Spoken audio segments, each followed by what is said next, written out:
Hello, everyone. Thank y'all for tuning in today. This is Dale S. Jr. With I Am Reunion, with your fourth edition of this podcast. So this is podcast number 4.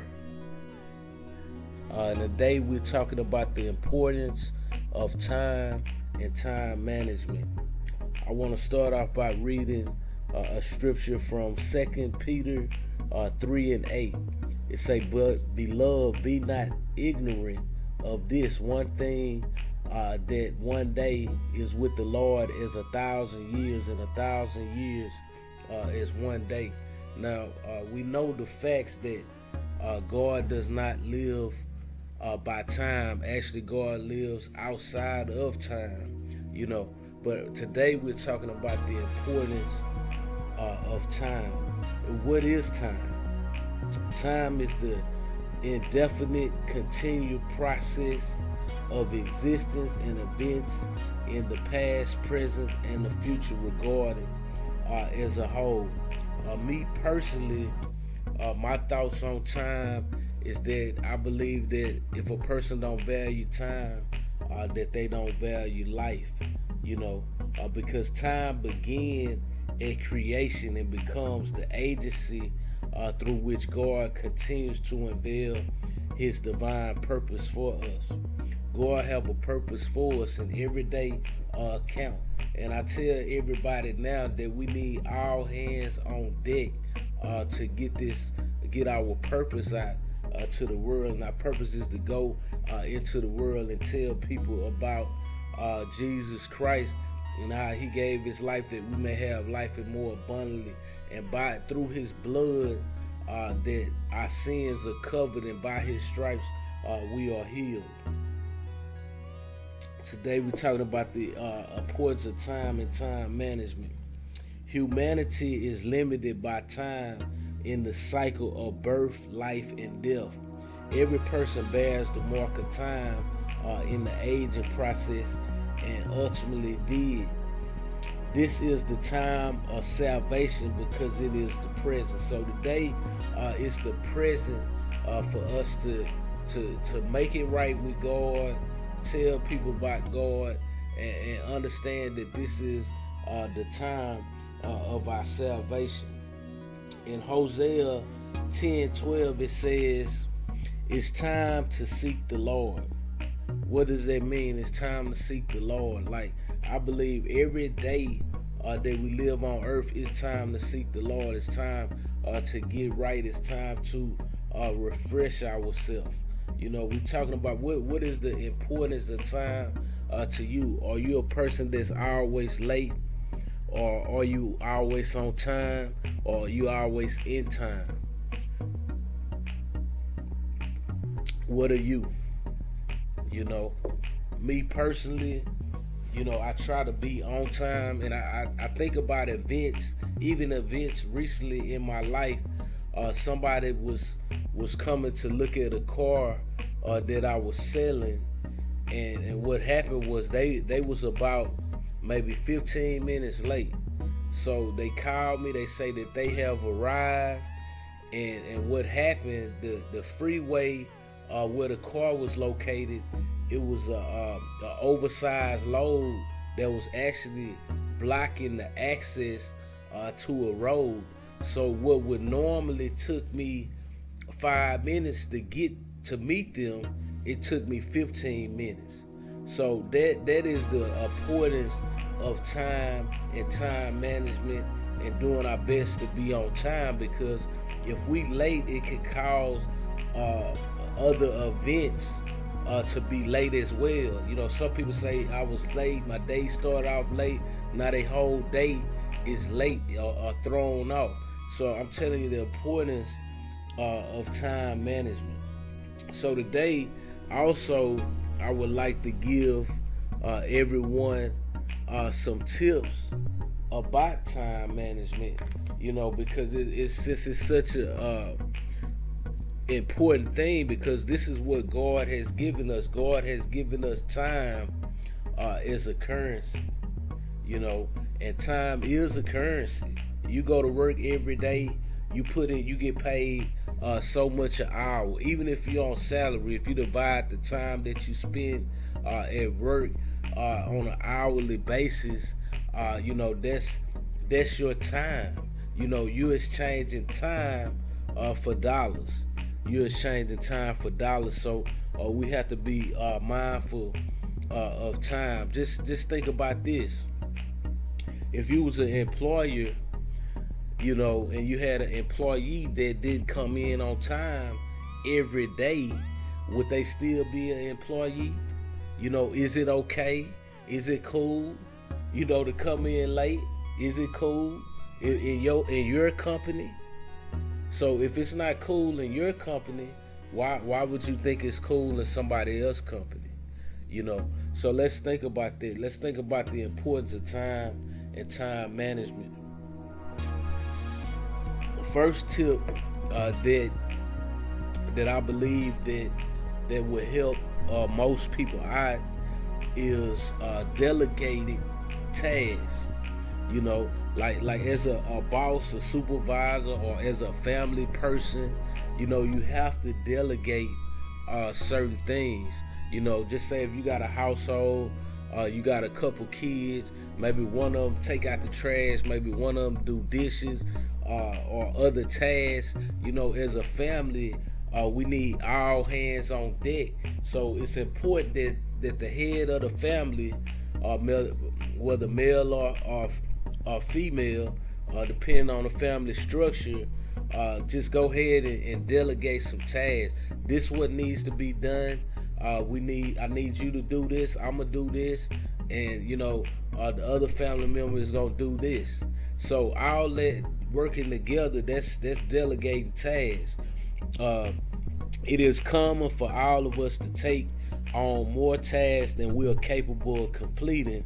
This can often result in stress and burnout. Like taking on too much. Like I think it's best to go ahead and delegate to the family member or the team members of the office. Then just going off on them when you burnt out. Sometimes we get burnt out and just, well, why you ain't do this? Well, you didn't delegate it to me to do that. Because some people, they only gonna do what you tell them to do. They're not gonna put it on themselves to take out the trash. They're not gonna do that. Maybe it's laziness, maybe it's selfishness, maybe they just don't care. Whatever the reason is, that's why delegation is a process. Okay, delegation does not mean you are running away from your responsibilities, but are instead learning proper management of your time, of your tasks. So, delegate somebody, like, if it's 3 people in the house, 4 people in the house, if we need to clean up the house, maybe it would have took you, 40 minutes to clean up. But since it's 4 people, y'all can clean the whole house up in 10 minutes. That's the delegation process. So I go to the next tip, which is prioritize work. Before the start of the day, make a list of tasks that need your immediate attention. Unimportant tasks can consume much of your precious time, and we tend to offer these too much of our energy because they are easy or less stressful. So basically, like, if I want to just say I want to organize my pantry, that may not be something that I need to do today. Maybe I need to buy some groceries for the pantry. That may take importance of organizing it. So what we want to do, we want to set time later to organize it, or we might want to organize it over a period of time. So what we have to do, we have to prioritize the work that we have to do. And just say you may have somebody, a plumber coming over, so it may be important for you to wash the dishes that's in the sink right now, because the plumber, will be there in a few minutes. So that's prioritizing our work. Identify urgent tasks that need to be completed on the day is critical to your productivity. Once you know where to put your energy, you will start to get things done in an order that works for you and your schedule. All right, so Let's prioritize our work. The next one we're gonna get into is create a schedule. Me personally, I have a schedule, and I just be honest. Sometimes it's hard to keep a schedule, but I try to stay with the basic, structure of the schedule. So that's one thing you want to do. Carry a planner, a notebook with you, and list all tasks that come to your mind. Being able to check off items as you complete them will give you a sense of accomplishment and keep you motivated. So, as we create these schedules and plan these things, and to be honest, it's just like setting goals. They say that when you set goals, you only can obtain a goal that you can see. So if you write down the tasks that you can see, and you complete the task, or you complete the goals, that will help you in life, because you're more time likely to be able to complete something that you actually can see than the things that you can't see. Okay, so we want to make a simple to-do list before start of the day. Prioritize the tasks and focus on the essential. Make sure that these tasks are attainable too. If there is a big task you need to complete, make that the only thing on your list. You can push the others to the next day.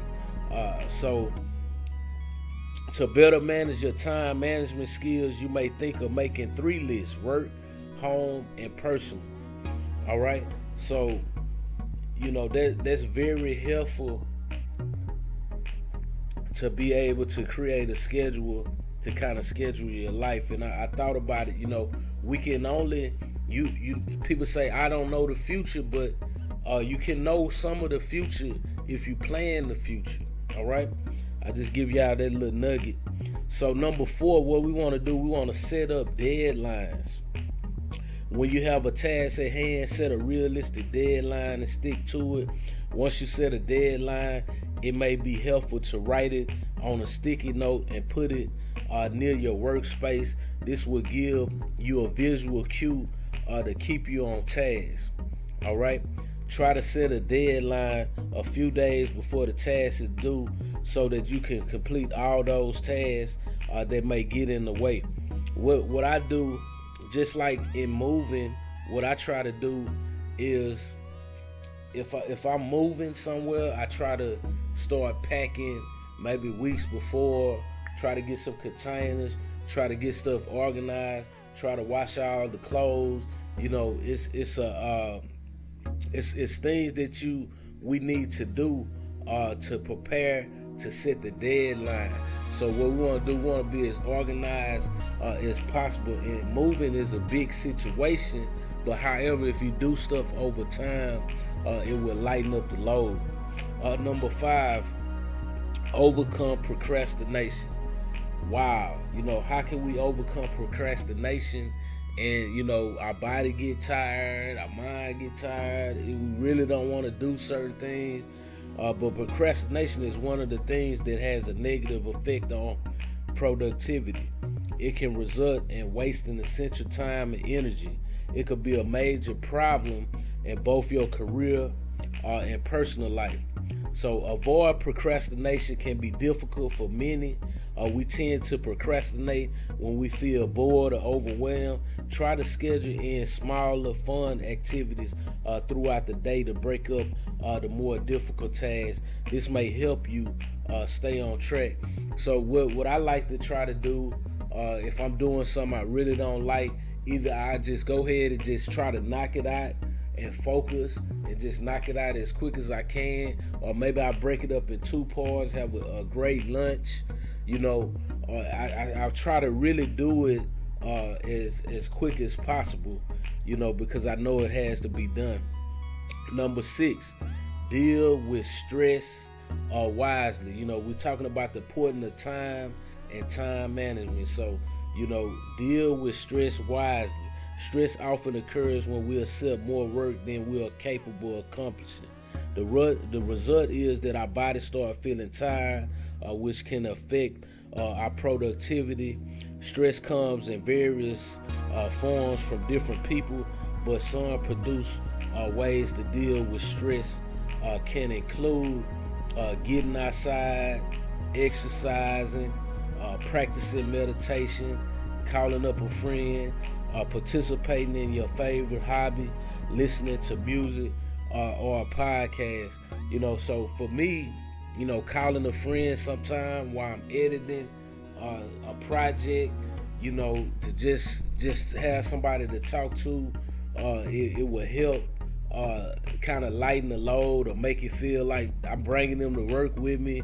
Whatever it is, that I think that's calling up a friend. I think that's a very good way to help us in the area with dealing with stress wisely. All right, so I have a few more. Number 7, avoid multitasking. Most of us feel that multitasking is an efficient way of getting things done, but the truth is that we do better when we focus and concentrate on one thing. Multitasking hampers productivity and should be avoided to improve time management skills.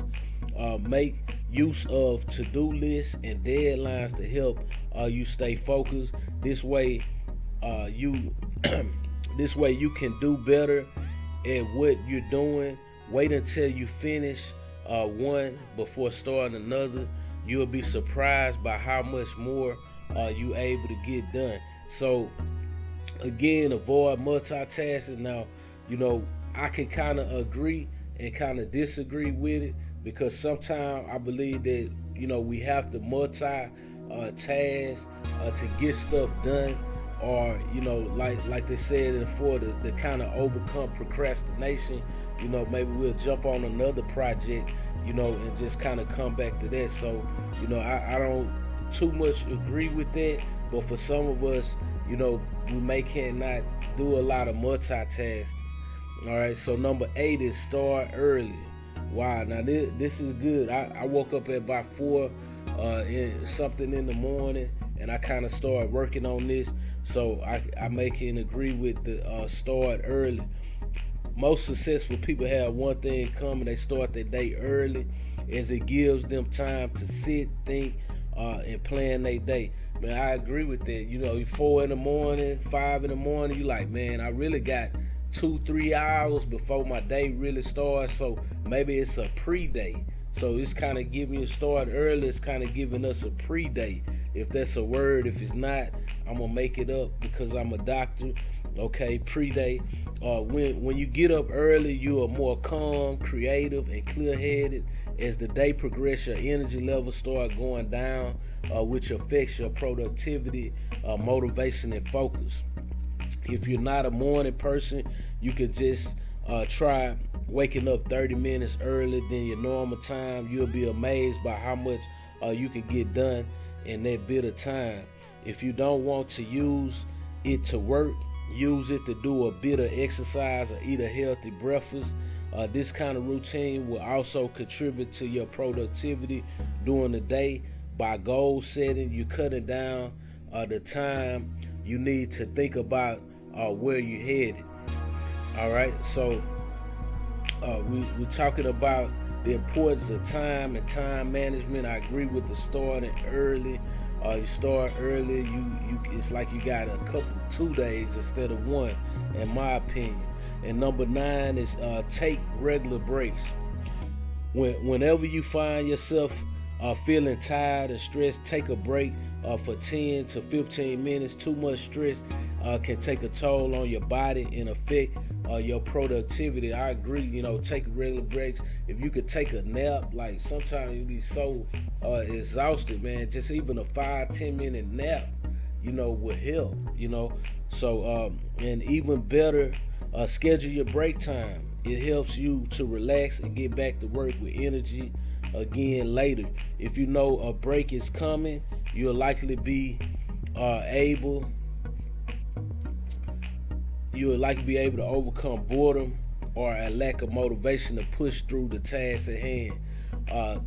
Take a walk, listen to some music, or do some quick stretches. The best idea is to take a break from work completely and spend time with your family and friends. And the last one is learn to say no. Politely refuse to accept additional tasks. If you think that you're already overloaded with work, take a look at your to-do list before agreeing to take on extra work. So I agree to the learn to say no, whether it's to family, friends, relatives. Sometimes like, look, I can't do that. After work, I'm gonna be tired. Sorry. And I think that's the best way to deal with it than being mad or compromising your time or kind of conflicting with your schedule. Many people worry that saying no will make them look selfish, but the truth is saying no is one of the best ways to take care of yourself and your time. When you take care of this, you'll find you have more energy to devote to the important things which the people around you will ultimately appreciate. So when you get clear about what's on your plate, you'll be more focused and get more done in less time. Now I agree, learn to say no. Sometimes, if we say no, it really we have to guard our time, because just say you wake up without a schedule, you get a phone call from somebody, and maybe you did have something to do and you was getting it together. They say, well, hey, can you take me here? At 10 o'clock, it's 8:30. So now you gotta hurry, scurry, and get yourself together.